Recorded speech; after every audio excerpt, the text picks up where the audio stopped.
السلام علیکم ورحمۃ اللہ وبرکاتہ۔ آج میں اپنی معزز ماؤں بہنوں بیٹیوں کو گوشہ نشینی کے بارے میں کچھ بیان کرنا چاہوں گی۔ تو اللہ تبارک و تعالیٰ نے ہمیں بے شمار نعمتیں عطا فرمائی ہیں، بے شمار ہمارے سکون کے لیے جو جدید سائنس نے ترقی کی ہے وہ ہم اپنے گھروں میں آراستہ کرتے ہیں، لیکن اس کے باوجود بھی ہمیں سکون کیوں نہیں آتا، جب کہ ہمارے گھر میں گرمیوں میں ٹھنڈک کے ایک سامان موجود ہیں اور سردیوں میں کمروں کو گرم کرنے کے لیے بھی۔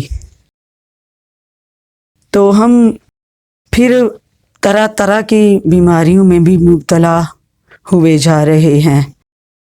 تو اللہ تبارک و تعالیٰ نے فرمایا کہ یہ دنیا ایک عارضی ٹھکانہ ہے، اس کے ساتھ دل نہ لگانا۔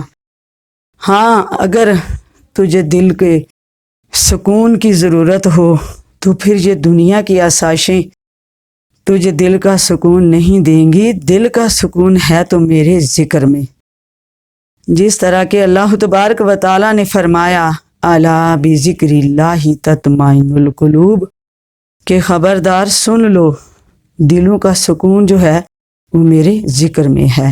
تو آج ضرورت ہے کہ ہم اس وقت سے فائدہ اٹھائیں، اپنی روح کو بھی سکون دیں اور اپنے دل و دماغ کو بھی پرسکون رکھیں، کیونکہ جن پاک ہستیوں نے اللہ تبارک و تعالیٰ کے ساتھ سچی محبت کی اور اپنے ایمان کا جو ہے وہ تقاضا اس طرح پورا کیا کہ اپنے رب کو یاد کرنے کے لیے کبھی جنگلوں کی طرف نکل گئے، کبھی تنہائیوں میں، تو کبھی گھر کے اندر گوشہ نشینی اختیار کی۔